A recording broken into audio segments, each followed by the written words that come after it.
العلی العظیم اعوذ باللہ من الشیطان اللعین الرجیم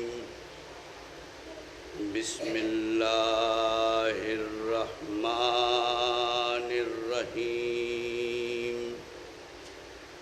الحمدللہ الذی ہدانا لہذا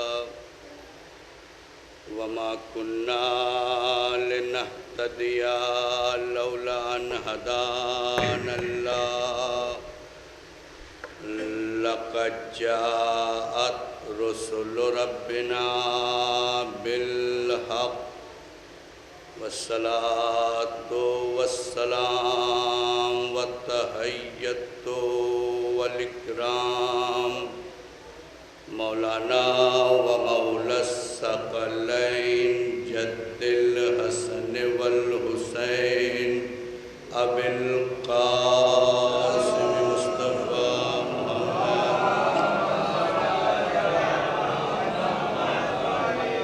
وآله الطيبين الطاهرين المعصومين المظلومين ولعنة الله على أعدائهم أجمعين من الآن إلى قيام يوم الدين أما بعد فقد قال الله تبارك وتعالى في محكم كتابه المجيد وفرقان الحميد وقوله الحق بسم الله الرحمن الرحيم وإنك لعلى خلق عظيم صلوات بيت محمد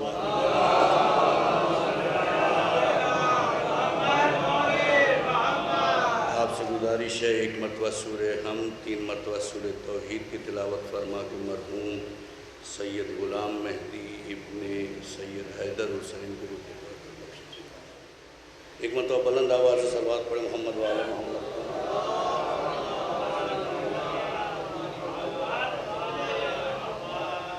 بکھری ہوئی صلوات نہیں چاہیے، بلند آواز سے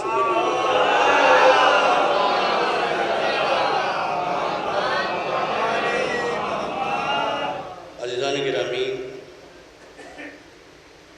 پروردگار عالم قرآن مجید میں یہ اعلان کر رہا ہے کہ اے پیغمبر، ہم نے تمہیں اخلاق کی بلند ترین منزلوں پر فائز کیا ہے۔ حالات حاضرہ کو دیکھتے ہوئے کچھ باتیں اسی آیہ کریمہ کے ذیل میں، کیونکہ پیغمبر اسلام کی حدیث ہے زین المجالسکم بذکر علی ابن ابی طالب،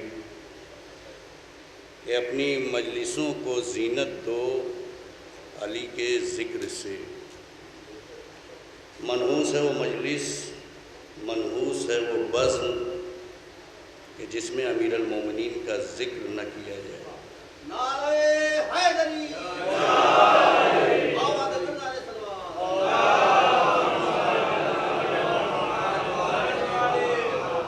آپ کے ذہن عالیہ کو نزدیک کرنے کے لیے آپ دیکھیں دنیا نے اتنی ترقی کی ہے، ہر مرض کا علاج سائنس کے پاس ہے، ہر بیماری کا علاج سائنس کے پاس ہے، جو علاج نہیں مل رہا ہے اس کی بھی تلاش کر رہی ہے، اور انشاءاللہ اس کی بھی دوا انہیں مل جائے گی۔ لیکن عزیزان گرامی، صدیاں گزر گئیں، سائنس سے سوال کیا جاتا ہے کہ بھائی ایمان اور نفاق کی کوئی دوا ہے تو بتائیں، ہمیں معلوم ہو جائے کہ ہاں یہ مومن ہے، یہ منافق ہے، کوئی ایسی دوا ایجاد کر دیں۔ عزیزان گرامی یاد رکھیں، صدیاں بیت گئی اور صدیاں بیت جائیں گی، مگر سائنس ایسی کوئی دوا پیدا نہیں کر پائے گی کہ جس سے معلوم ہو جائے کہ یہ مومن ہے یا منافق ہے۔ 1400 سال پہلے پیغمبر اسلام نے ایک دوا بتائی کہ اس دوا کو کھا لو تو معلوم ہو جائے گا کہ مومن ہے یا منافق ہے۔ علی کا ذکر چھیڑ کے دیکھو، چہرے کھل اٹھے مومن ہے، چہرہ اتر جائے منافق ہے۔ صلوات پڑھ دے محمد والے محمد پہ۔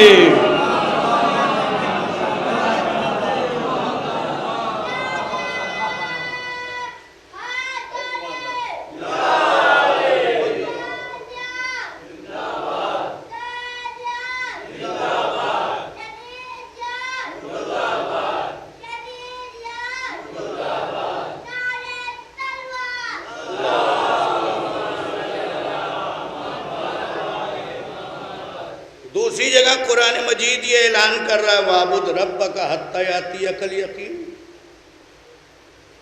اپنے رب کی عبادت کرو یہاں تک کہ عبادت کرتے کرتے تمہیں موت آ جائے۔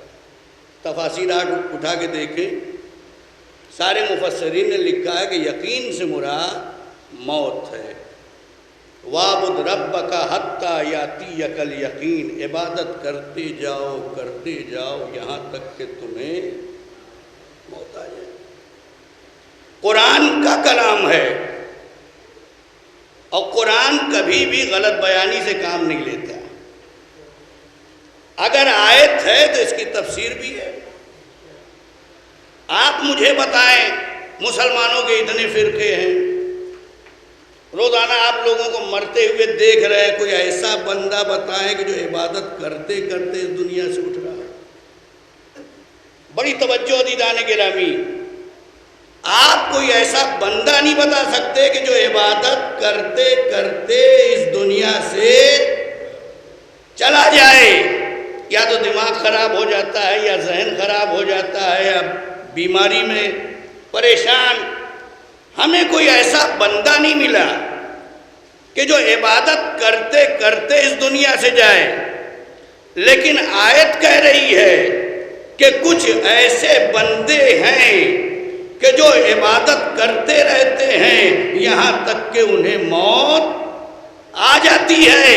آئے تلاش کریں وہ کون سے بندے ہیں، وہ کون سی قوم ہے کہ جو عبادت کرتے کرتے اس دنیا سے جاتی ہے۔ میں نے حدیثوں کو ٹٹول کے دیکھا تو پیغمبر اسلام کی حدیث ملی، النظر الی وجہ علی ابن ابی طالب عبادہ، علی کے چہرے کی طرف دیکھنا عبادت ہے۔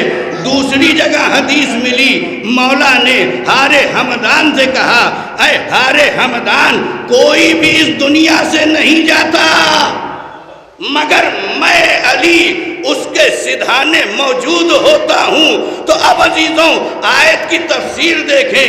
آیت کہہ رہی ہے عبادت کرتے کرتے اس دنیا سے چلا جاتا ہے۔ علی سب کے سامنے آتے ہیں، دشمنوں کے سامنے آتے ہیں، وہ چہرہ موڑ لیتا ہے، چاہنے والوں کے سامنے آتے ہیں، معشوق کی زیارت کرتے رہتا ہے، روح نکلتی جاتی ہے۔ صلوات پڑھ دے محمد والے محمد پہ۔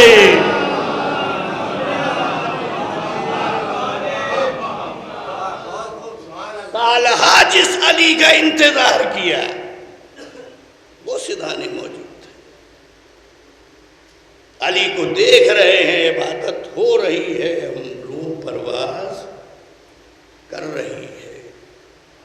تو عزیزان گرامی، یہ ہے امیر المومنین کی ذات کہ جن کے فضائل محدود نہیں ہیں بلکہ لا محدود ہیں۔ عقلیں حیران ہیں امیر المومنین کے فضائل کو سمجھنے کے لیے، لیکن ان کی سمجھ میں علی کے فضائل نہیں آتے۔ الحمدللہ ہم اپنی ماؤں کو دعائیں دیں کہ انہوں نے ہمارے دلوں میں علی کی محبت ڈالی ہے۔ اور یہاں میرے سامنے جتنے بھی افراد ہیں وہ سب محبت علی سے سرشار ہیں، کسی سرٹیفکیٹ کی ضرورت نہیں ہے کہ آپ سرٹیفکیٹ دیں کہ یہ علی کا چاہنے والا ہے یا علی کا چاہنے والا نہیں ہے، سب علی کے چاہنے والے۔ اب ایک دوسرا مرحلہ ہے، آیا ہم اور آپ اپنے آپ کو کردار علی کے سانچے میں ڈھال رہے ہیں یا نہیں ڈھال رہے؟ علی کی محبت ہے، اہل بیت کی محبت ہے، مگر ہم کردار اہل بیت میں اپنے کو ڈھال رہے ہیں یا نہیں ڈال رہے؟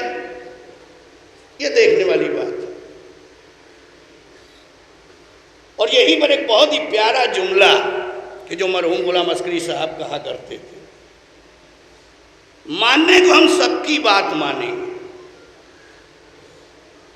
اللہ کو بھی مانیں گے، نبی کو بھی مانیں گے، امام کو بھی مانیں گے، انکار کسی کا نہیں۔ قرآن اللہ کا کلام ہے، سر آنکھوں پہ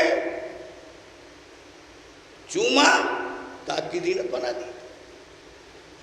حدیث معصومین کا کلام ہے، سنا کیا کہنا، واہ واہ بھی کیا، اس کے بعد ایک کنارے۔ تو ماننے کو ہم سب کو مانیں گے، مگر جب عمل کرنے کا میدان آتا ہے پیچھے ہٹ جاتے ہیں۔ بھائی اللہ کہہ رہا ہے نماز پڑھو، ہم 4 تعویلیں پیش کر رہے ہیں، کپڑا نجیس ہے، بدن نجیس ہے، ابھی ہم بالغ نہیں ہوئے ہیں، یہ سارے مسئلے۔ ائمہ کہہ رہے ہیں نماز پڑھو، نماز کو ہلکا مت سمجھو۔ تاریخ نے جناب ابو بصیر کے بارے میں لکھا کہ جب چھٹے امام حضرت امام جعفر صادق علیہ السلام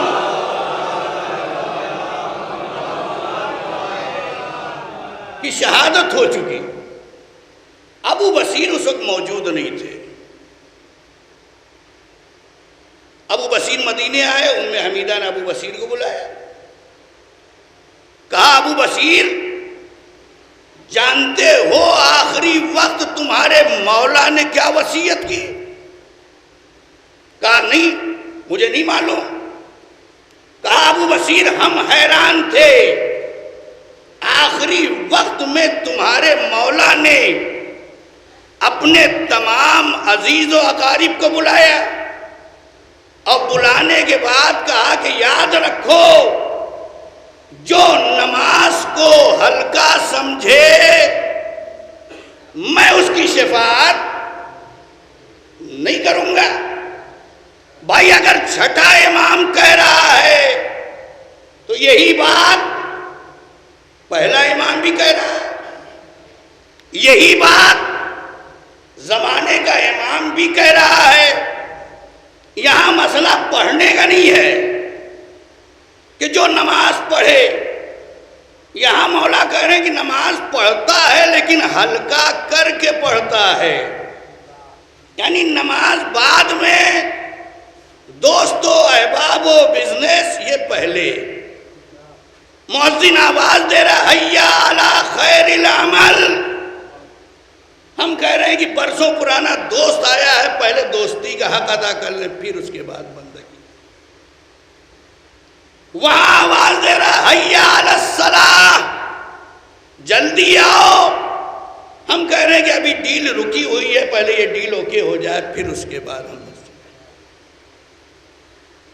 یعنی ہر کام پہلے ہے، بندگی پروردگار بعد میں ہے۔ مولا کہہ رہے ہیں کہ ہم اس کی شفاعت نہیں کریں گے۔ تو یہ امام کی بات ماننے کو ہم مان رہے ہیں، لیکن عمل کرنے کی بات یہ ہم سے نہ کرو۔ پیغمبر اسلام کے بارے میں خدا کہہ رہا ہے وَإِنَّكَ لَعَلَىٰ خُلُقٍ عَظِيمٍ، اے پیغمبر ہم نے تمہیں اخلاق کی بلند ترین منزلوں پر فائز کیا۔ یعنی اللہ نمونہ عمل بنا کر پیغمبر اسلام کو ہمارے سامنے پیش کر، اسوہ حسنہ، پیغمبر کی سیرت تمہارے لیے نمونہ عمل ہے۔ اسی سیرت پیغمبر میں ایک بہترین سیرت، ایک بہترین اخلاق ہے تواضع۔ اسی کے باتیں کچھ باتیں کہہ کے میں مجلس تمام کروں گا، اس لیے کہ وقت زیادہ ہو چکا ہے، دوسری مجلس بھی آپ کو سننا ہے۔ تواضع، تواضع یعنی انکساری۔ اس کے مقابلے میں بدترین صفت ہے تکبر کی، استکبار۔ یہ تواضع کیا ہے؟ مثال سمجھانے کے لیے دیکھیں، جن ٹہنیوں پہ پھل لگے ہوتے ہیں وہ ٹہنیاں جھکی ہوتی ہیں، ان میں انکساری پائی۔ لیکن جن ٹہنیوں میں پھل نہیں ہوتے تنی کھڑی رہتی ہے۔ پیغمبر اسلام کہہ رہے ہیں کہ وہ انسان نہیں ہے جس کے اندر تواضع نہ پائی جائے، انکساری نہ پائی جائے۔ علم حاصل کر کے ہم اور آپ فنکار بن سکتے ہیں۔ علم حاصل کیا آپ نے، سائنسداں بن گئے۔ علم حاصل کیا آپ نے، انجینئر بن گئے۔ علم حاصل کیا آپ نے، ڈاکٹر بن گئے۔ کہ انسان اسے نہیں کہتے جو دو آنکھیں رکھے، دو پیر رکھے، دو ہاتھ رکھے وہ انسان نہیں۔ انسان بننا بڑا مشکل کام ہے۔ اربوں کی آبادی میں اگر آپ سے کہا جائے کہ بھائی انسان تلاش کرو، گنتیوں میں آپ انسان تلاش کریں۔ اب بہترین مثال آپ دیکھیں، بیماریاں آتی ہیں، بیماری کیا آئی، گویا ڈاکٹروں کی لاٹری نکل گئی۔ بھائی آپ ان سے پوچھے علم آپ نے کیوں سیکھا؟ کہا مریضوں کی خدمت کرنے کے لیے۔ اگر مریضوں کی خدمت کرنے کے لیے علم سیکھا ہے تو وہ مریض کے جو آپ کی ایک ٹیبلٹ، ایک انجیکشن سے صحیح ہو سکتا ہے، آپ اسے روزانہ اپنے دروازے پہ دوڑا رہے ہیں۔ کہا مولانا آپ کو نہیں معلوم، اس علم کو سیکھنے کے لیے لاکھوں روپیہ ہم نے خرچ کیا ہے، اگر ان سے نہیں لیں گے تو ہماری بھرپائی کیسے ہوگی؟ تو معلوم یہ ہوا کہ فنکار نے فن سیکھا ہے، انسانیت اس کے اندر مر چکی ہے۔ ایک صلوات پڑھ دے محمد والے محمد پہ۔ انسانیت مردہ ہے اس کے اندر۔ کتنے غریب ہیں اسی طرح سے مر رہے ہیں۔ قرآن کہہ رہا ہے کہ انسان بنو، تواضع اختیار کرو۔ 4 صفتیں تواضع کے سلسلے میں، اور پھر مجلس تمام۔ تواضع کی پہلی صفت یہ ہے، جو آپ کا مقام ہے، جو آپ کی جگہ ہے، اس جگہ پہ بیٹھو اور اس بیٹھنے پر راضی رہو۔ اب ہم اپنے اندر ٹٹول کے دیکھیں آئے، صفت ہمارے اندر ہے یا نہیں؟ بات واضح کرنے کے لیے میں مثال دینا چاہوں گا تاکہ بات اچھی طرح سے ذہن میں بیٹھ جائے۔ جو تمہاری جگہ ہے اس جگہ پہ بیٹھو اور اس بیٹھنے پر راضی رہو۔ مثال کے طور پر مسجد کے صدر صاحب نے مجھ سے کہا کہ مولانا کل پروگرام ہے، آپ کو جلسے کی صدارت کرنا۔ جلسہ ٹھیک 8 بجے شروع ہو جائے گا۔ میں نے کہا ٹھیک ہے، کوئی مسئلہ نہیں، میں آ جاؤں گا۔ کہا دیکھیے مولانا دیر نہیں ہونا چاہیے، میں زبان کا بڑا پکا ہوں، وقت پہ شروع۔ میں نے کہا کوئی مسئلہ نہیں، میں آ جاؤں گا۔ دوسرا دن آیا، میں نے تصور کیا کہ تو سبھی کہتا ہے کہ رائٹ ٹائم پہ شروع ہو جائے۔ ٹائم 10 بجے کا تھا، مجلس کتنے بجے شروع؟ کہا کہ کیونکہ ہمارے ملک کا یہ مزاج ہے، جو ٹائم دیا جاتا ہے اس ٹائم پہ پروگرام شروع نہیں ہوتا، لہذا آرام سے چلتے پہلے جا کے کیا فائدہ ہے؟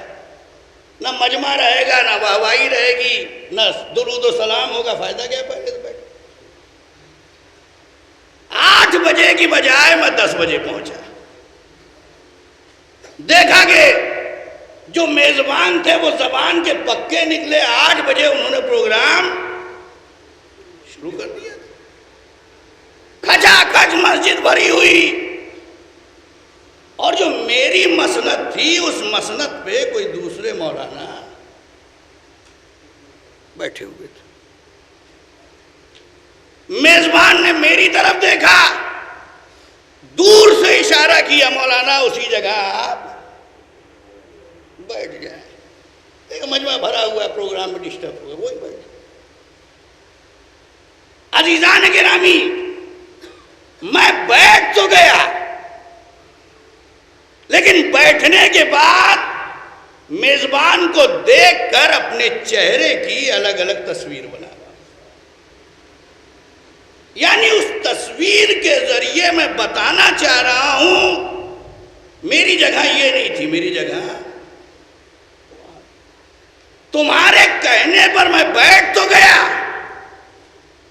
مگر میں اس جگہ پر بیٹھنے سے راضی نہیں ہوں۔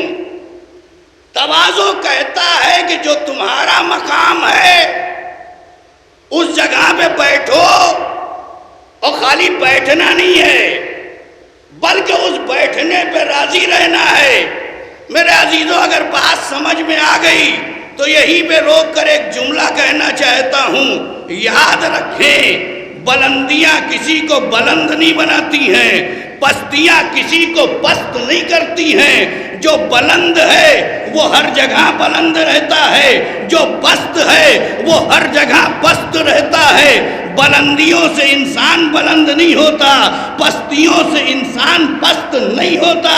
اگر پستیوں پہ بیٹھ جانے سے انسان پست ہو جاتا تو ہم نے کتنی جگہ دیکھا کہ شاعر منبر پر ہے، معصوم امام فرش پر بیٹھا ہوا ہے، خطیب منبر پر ہے، معصوم امام فرش پہ بیٹھا ہوا ہے۔ تو عزیزوں، جو صاحب عزت ہے وہ ہمیشہ صاحب عزت ہوتا ہے، بلندیاں اسے بلند نہیں کرتی ہیں، پستیاں اسے پست نہیں کرتی ہیں۔ یہی وجہ ہے حکیم نے علی کو تخت خلافت پہ دیکھا، آواز دی ہے علی خلافت کو تو نے زینت بخشی ہے۔ صلوات پڑھ محمد وآل محمد پہ۔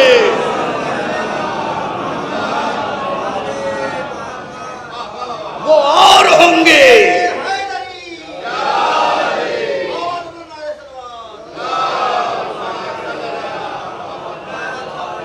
جن کے لیے تخت خلافت صاحب عزت ہے، ان کی وجہ سے انہیں عزت ملتی ہے، لیکن علی خلافت کا محتاج نہیں ہے۔ وہ جہاں بیٹھ جائے وہ خود بخود لائق افتخار بنے۔ تو یہ پہلی صفت۔ دوسری صفت، جب دو مومن آپس میں ملاقات کریں تو سلام میں پہل کریں۔ نہ جانے ہمارے ذہنوں میں یہ چیز کس نے بھر دی ہے کہ جو چھوٹا ہے وہ سلام کرے اور جو بڑا ہے وہ سلام نہ کرے۔ ظاہراً ہمارے یہاں یہی ماحول ہے۔ اگر آپ ایگری ہیں تو مطلب بلند آواز سے صلوات پڑھیں محمد والے محمد۔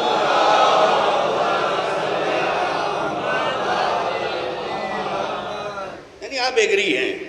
ہمارے یہاں کا جو ماحول ہے یہی ہے کہ جو چھوٹا ہے وہ سلام کرے، بڑا ہے وہ سلام نہ کرے۔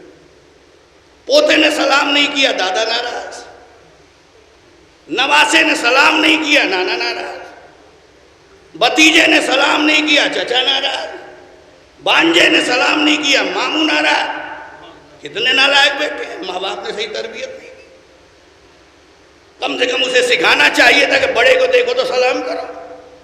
عزیزان گرامی، اگر وہ نالائق پوتا ہے تو آپ لائق دادا بن جائیں۔ وہ نالائق نواسا ہے، آپ لائق نانا بن جائیں۔ وہ نالائق بھتیجا ہے، آپ لائق چچا بن جائیں۔ وہ نالائق بھانجا ہے، آپ لائق ماموں بن جائیں۔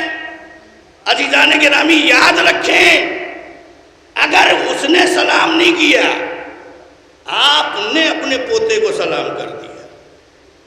اس نے سلام نہیں کیا، آپ نے نواسے کو سلام کر دیا۔ اس نے سلام نہیں کیا، آپ نے بھتیجے کو سلام کر دیا۔ اس نے سلام نہیں کیا، آپ نے بھانجے کو سلام کر دیا۔ تو میرے عزیزوں یاد رکھیں، اگر آج آپ نے سلام کیا، کل دیکھتے ہی وہ ہاتھوں کو بلند کرے گا، دادا سلام، نانا سلام، ماما سلام۔ ایک صلوات پڑھ دے محمد والے محمد پہ۔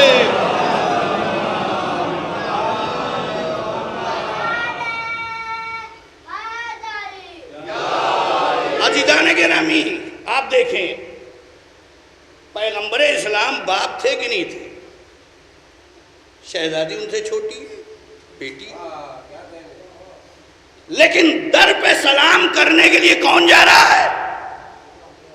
پیغمبر بیٹی کے در پر سلام کرنے کے لیے جا رہے ہیں، اور سلام کر کے عظمت سلام کو بھی بیان کر رہے ہیں، در سیدہ کی عظمت کو بھی بیان کر رہے ہیں۔ تم رسول کو سلام کرتے ہو، میں رسول ہو کے فاطمہ کو سلام کر رہا ہوں۔ اور عزیزوں یاد رکھیں، ہمارے ذہن میں جو خناس بھرا ہے امیری و غریبی کا، دولت آ جائے تو ہم سلام کرنے کے لیے تیار نہیں ہوتے۔ میرے پاس دولت ہے، گاڑی ہے، میں کیوں سلام کروں؟ وہ کھیت میں کام کرنے والا، اسے چاہیے کہ وہ مجھے سلوٹ کرے۔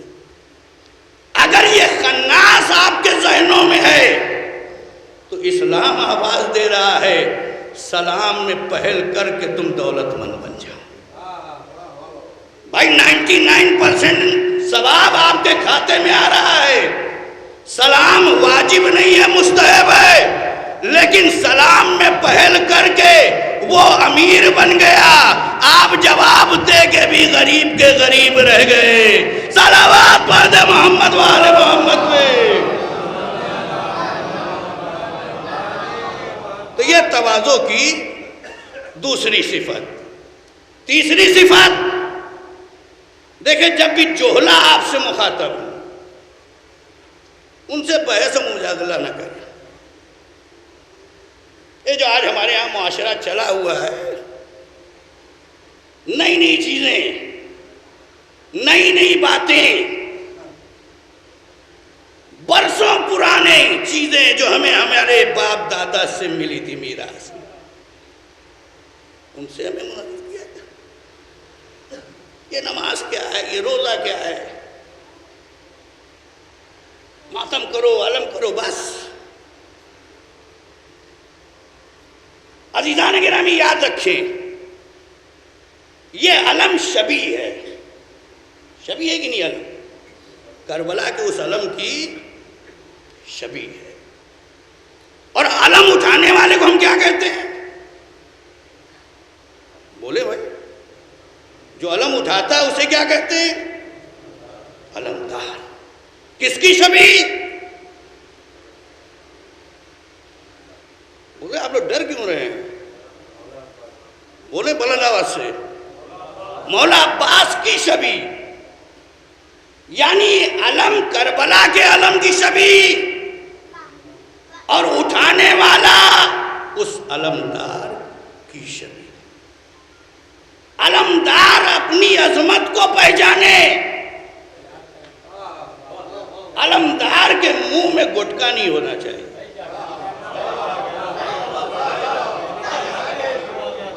گٹکا ہے علم اٹھائے ہوئے۔ علمدار کو بے نمازی نہیں ہونا چاہیے، اس لیے کہ غازی نمازی تھا۔ ایک صلوات پڑھ دے محمد والے محمد پہ۔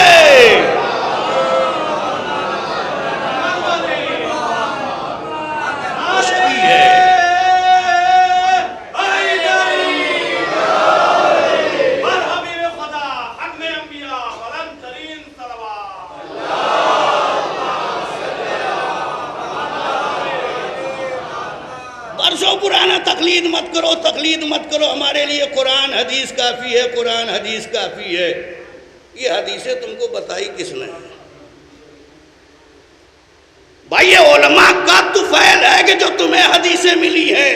اگر عالم نہ ہوتے تو تمہیں حدیثیں بھی نہ ملتی۔ تم علماء کا بائیکاٹ کر کے ان حدیثوں کا بائیکاٹ کر رہے ہو۔ علماء نے بھی تبرہ کیا ہے، ایسا نہیں ہے کہ ہمارے علماء نے تبرہ نہیں کیا۔ علماء کی بڑی خدمات ہیں۔ اگر گاؤں دیہات میں علماء نے قربانیاں نہ دی ہوتی تو آج ہمارے بچے قرآن سے آشنا ہیں۔ مرحوم غلام عسکری صاحب کا صدقہ ہے، یہ جو چھوٹے چھوٹے بچے قرآن پڑھ رہے ہیں، اللہ ایک پنجتن پاک معصوم 14، ان کا صدقہ ہے۔ یہ خدمتی ہے علماء کی۔ تبرہ خالی لعنت بھیجنے کا نام نہیں ہے۔ بھائی شہید ثالث آغا شستری کو آپ دیکھیں، جب قضاوت کے منصب پہ انہیں فائز کیا گیا تو دوسرے مذاہب کو علماء نے اعتراض کیا تھا، یہ تو شیعہ فقہ مسئلے سے تعلق رکھتے ہیں، آپ انہیں قاضی بنا رہے ہیں۔ قاضی شستری نے کہا کہ میں حنفی مسلک کے حساب سے فتویٰ دوں گا، مالکی کو مالک کے مسلک کے حساب سے فتویٰ دوں گا، شافعی کو مسلک شافعی کے حساب سے فتویٰ دوں گا، جعفری کا فقہ جعفری کے حساب سے فتویٰ دوں گا۔ یہ آیت اللہ شستری کا تبرہ تھا، ایسا نہیں کہ یہ تبرہ نہیں، یہ بھی تبرہ ہے۔ علامہ امینی نے الغدیر پہ نہ جانے کئی جلد کتاب لکھی، یہ علامہ غدیری کا تبرہ تھا۔ آپ کتابوں کے ذریعے سے خدمت کریں، آپ علم کے ذریعے سے تبرہ کریں، لوگوں کو دین سے آشنا کریں۔ دین کیا ہے؟ تقلید نہیں کریں گے۔ دنیا بھر میں آپ تقلید کر رہے ہیں، ٹیلر کی تقلید آپ کر رہے ہیں، انجینئر کی تقلید آپ کر رہے ہیں، ڈاکٹر کی تقلید آپ کر رہے ہیں، لیکن دین کا مسئلہ ہے، ہمیں تقلید کی ضرورت نہیں ہے، امام زمانہ ہمارے لیے کافی ہے۔ ارے نالائکو، اتنا کردار تو پختہ بناؤ کہ امام زمانہ تک تمہاری پہنچ ہو جائے۔ نماز نہیں پڑھ رہے ہیں، روزہ نہیں رکھ رہے ہیں، مغلظات بکے جا رہے ہیں، حدیثیں کافی ہمارے لیے۔ کلام معصوم کو سمجھنے کے لیے ویسے ہی معصوم عقل کا ہونا ضروری ہے۔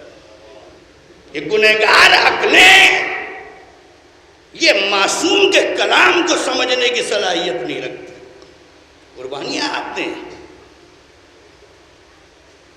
تیسری چیز کہ دیکھو جاہلوں سے زیادہ مباحثہ نہ کرو، مجادلہ علوم لاکھ سمجھاؤ کہ ان کی سمجھ میں بات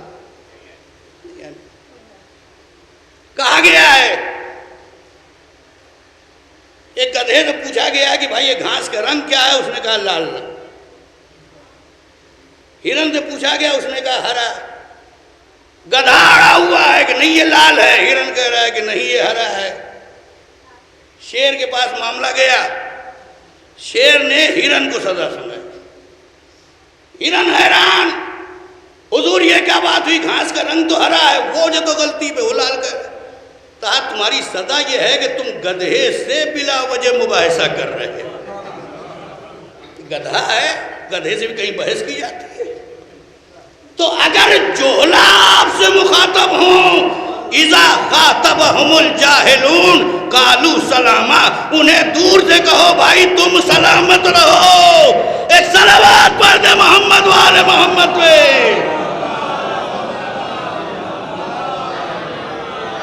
چوتھی اور آخری چیز، تواضع کی چوتھی قسم، تمہارا ہر کام للہ رب العالمین ہونا چاہیے، اللہ کے لیے ہونا چاہیے۔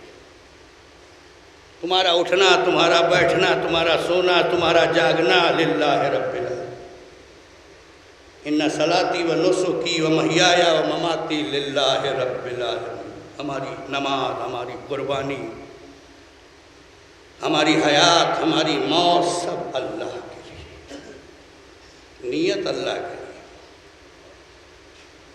تواضع کی چوتھی قسم۔ آج ہمارا معاشرہ دیکھیں، شعراء نے شعر پڑھا، کسی نے واہ واہ نہیں کی، وہ ناراض ہو گئے۔ بڑا جاہل مجمع ہے، سمجھ نہیں ہے۔ خطیب نے کوئی اچھا نقطہ بیان کیا، مجمع خاموش ہے، خطیب صاحب ناراض ہیں، سارا غصہ مجمع میں پھوڑ دیا۔ آئندہ ہمیں ایسے مجمع میں نہ بلایا کریں، اسے اتنی عقل نہیں ہے، ہماری بات نہیں سمجھتا۔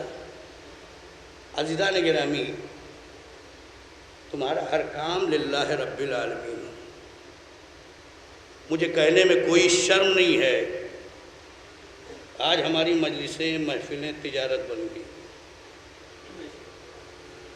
اس میں کچھ حد تک ہم اور آپ بھی ذمہ دار ہیں۔ ہم ذاکرین کو طے کرتے مولانا کتنا لیجئے گا، آپ کو سمجھ میں نہیں آتی کہ بڑا ذکر حسین کا بھی کوئی سودا ہوتا ہے کہ کتنا لیجئے گا کہہ کے آپ اپنے کو گرا رہے ہیں۔ اور وہ اگر کہے کہ ہمیں اتنا چاہیے تو اس کا مطلب یہ ہے کہ اہل بیت کا ذاکر نہیں ہے، یہ تاجر ہے۔ خدایا اس رسم کو آپ ختم کریں، یہ کام آپ ہی کر سکتے ہیں، شروع آپ نے کیا ہے، آپ ہی سے ختم کریں۔ یہ مجلسیں عبادت گاہ ہیں، عبادتوں کا سودا نہیں ہوتا، جنتیں میں تقسیم ہوتی ہیں، یہ عبادت ہے۔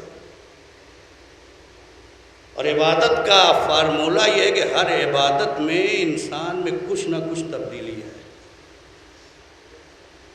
مجلسیں سن کے اگر آپ میں تبدیلی آ رہی ہے تو واقعاً آپ نے عبادت، اور اگر کوئی تبدیلی نہیں ہے تو اس کا مطلب یہ ہے کہ آپ نے خالی تفریح کی۔ تمہارا ہر کام للہ رب العالمین ہونا چاہیے۔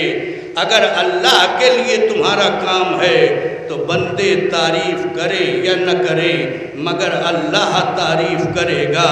شاید یہی وجہ تھی کہ جب میدان احد میں مجاہد تنہا رہ گیا، بندوں نے تعریف میں زبانوں کو بند کر دیا تو قدرت مسکرائی، تم میرے مجاہد کی تعریف نہیں کرتے تو نہ کرو، میں خدا اپنے مجاہد کی تعریف کروں گا۔ لا فتح الا علی، لا سیف الا ذوالفقار۔ ایک صلوات پڑھ دے محمد وعلی محمد پہ۔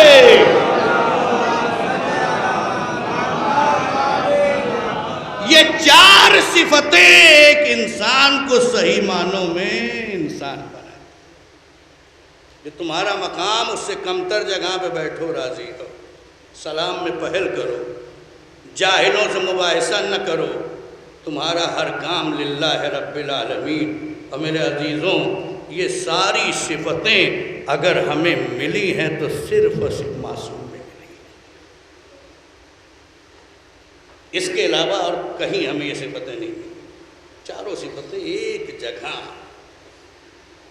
فقیروں میں بیٹھ جائیں تو پہچاننا مشکل تھا، کون امیر ہے کون فقیر ہے۔ ہمیشہ کہا کہ مجھے ابو تراب کا لقب بہت زیادہ پسند ہے، اس میں تواضع اور انکساری کی جھلک ہے۔ بیان کرتا میرے پاس وقت نہیں ہے۔ عزیزان گرامی، بڑی قربانیاں اہل بیت نے دی، دین بڑا قیمتی ہے، اس سے زیادہ قیمتی کوئی چیز نہیں ہے، اور اتنا قیمتی ہے کہ اس قیمتی چیز پہ حسین نے اپنا خاندان نچھاور کر دیا۔ مجلس چہلوں کے لیے ہم اور آپ بیٹھے، ایک حسین کے عزادار کی مجلس، ماتم دھار کی مجلس۔ میرے عزیزوں، آپ نے دیکھا ہوگا، میں تو موجود نہیں تھا لیکن میں نے سنا، خوش نصیب تھا بندہ، بیٹے موجود تھے، بڑی شان سے غسل دیا گیا، کفن پہنایا، جنازہ اٹھا، سپرد خاک۔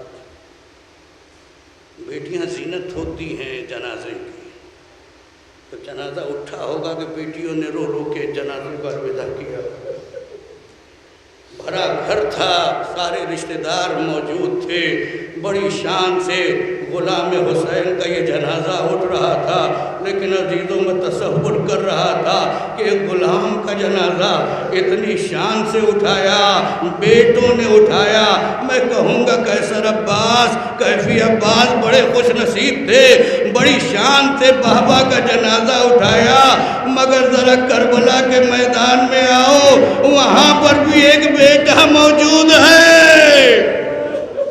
بیٹیوں سے کہوں گا بڑی خوش نصیب ہیں آپ کہ کم سے کم باپ کے جنازے پہ تمہیں رونے کا موقع ملا، مگر کوئی زینب سے پوچھے، کوئی سکینہ سے پوچھے کہ تماچے لگ رہے ہیں، تازیانے مارے جا رہے ہیں، آواز گریہ بلند ہے، مولا تمہیں کسی غم میں نہ رلائے سوائے غم مظلوم کربلا کے۔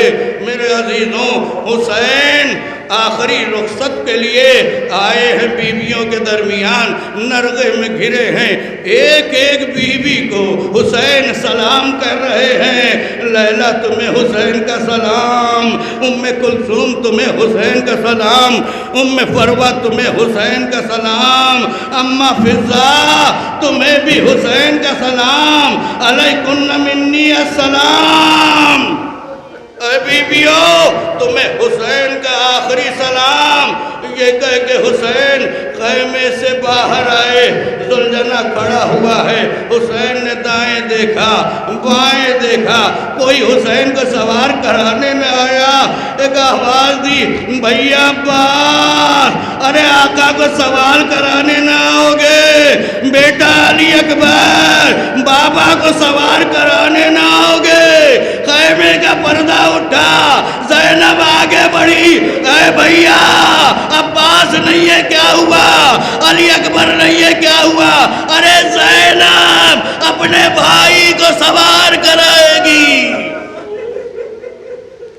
زینب نے حسین کو سوار کرایا، حسین مقتل میں گئے، میمنے کو میسرے میں بدلا، میسرے کو مہمنے میں بدلا، علمان الحفیظ کی صدائے بلند تھی، ادھر خیمے میں بہن تڑپ رہی تھی، بھائی کی خبر نہیں مل رہی ہے، تلے زینبیہ پہ گئی، دائیں طرف دیکھا بھیا جواب نہ آیا، بائیں طرف دیکھا بھیا جواب نہ آیا، ترائی کی طرف دیکھ کے کہا اے بھیا اماں فاطمہ کی قسم میری بات کا جواب دو، اور زیر خنجر نگاہ اٹھا کے دیکھا، اے بہن خیمے میں واپس جاؤ، تیرا بھیا زندہ ہے۔ زینب واپس پلٹی، خیمے میں قدم رکھی رہی ہے کہ زمین کربلا کانپنے لگی، فرات کا پانی نیزوں اچھلنے لگا، ایک آواز آئی الا قد قتل الحسین وبکربلا، حسین قتل کر ڈالے گئے۔ زینب گھبرائی، بیمار امام کے پاس آئی، سید سجاد کا شانہ ہلایا، اے بیٹا سید سجاد، ارے تیرے بابا کی خبر نہیں ملتی۔ سید سجاد نے آواز دی، اے پھپھی اماں ذرا خیمے کا پردہ تو اٹھائیے۔ زینب نے لرزتے ہاتھوں سے خیمے کا پردہ اٹھایا، خدا کسی بیٹے کو یہ منظر نہ دکھائے، ارے بابا کا سر نو کے نیزہ پہ، السلام علیکہ یا ابا عبداللہ، اے پھپھی اماں ارے بابا مارا گیا، میں یتیم ہو گیا، چادریں چھننے لگی، خیمے جلنے لگے، واہ حسینہ واہ مظلومہ، انا للہ و انا الیہ راجعون، رضاً بقضائہ و تسلیما لامرہ۔ پروردگارہ تجھے محمد و آل محمد کا واسطہ اس مختصر سی مجلس کو قبول فرما، ہمارے تمام گناہوں کو بخش دے، جو مومنین بیمار ہیں، مخصوصاً اب ایک بندے نے التماس سے دعا کی ہے، ان کا آپریشن ہے، پروردگارہ عابد بیمار کے صدقے میں انہیں شفائے کاملہ و عاجلہ عنایت فرما، جو مومنین مومنات حج و زیارات کے مشتاق ہیں انہیں حج و زیارات سے مشرف فرما، ہمارے تمام مقامات مقدسہ کی حفاظت فرما، تمام آیات اعظام، تمام ذاکرین برحق، مخصوصاً آیت اللہ سیستانی و آیت اللہ خامنئی کی حفاظت فرما، پرچم اسلام کو سربلند فرما، دشمنان اسلام، دشمنان عزاداری مظلوم کربلا کو نیست و نابود فرما۔ پروردگارہ تجھے محمد و آل محمد کا واسطہ، دل بند زہرا، فرزند زہرا، امام زمانہ کے ظہور میں تاجیل فرما، ہمیں ان کے انصار و مددگار میں شامل فرما۔ ایک مرتبہ سورہ حمد، 3 مرتبہ سورہ توحید کی تلاوت فرما کہ مرحوم سید غلام مہدی ابن سید حیدر حسین اور تمام مرحومین مومنین و مومنات کی ارواح کو پڑھ